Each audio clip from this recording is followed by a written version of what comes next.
A day in my life. Char. Good morning, guys. So, currently, mag-harvest na tayo. Look at. Ato ni una kong isa. Diba? Oh, nahinog na kasi siya, guys. Kaya kailangan ko ng i-harvest. Diba? Ang liliit. Pahinog na talaga siya, guys. Maliit pero pwede na to. Diba?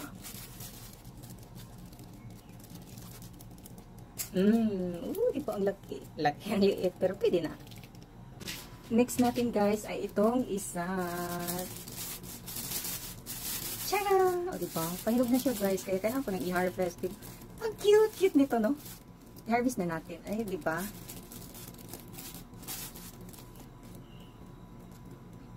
Ang galing. Meron na tayong magkulay, diba?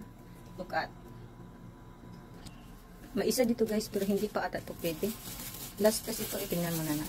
Hindi pa siya pwede, guys.